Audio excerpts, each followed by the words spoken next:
So first, just some background on where teens are now. We know that teens struggle a lot. So here are some statistics on anxiety, depression, and stress.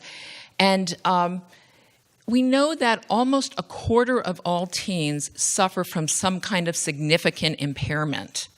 And it's not getting any better. In fact, it's getting worse. So we know that from 2012 to 2015, 3 times as many, or 50% of girls, their depression increased for girls by 50% and 21% for boys.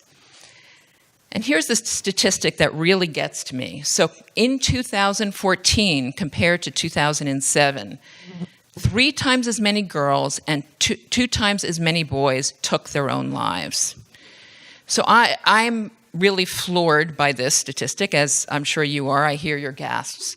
So what can we do? What can self-compassion do?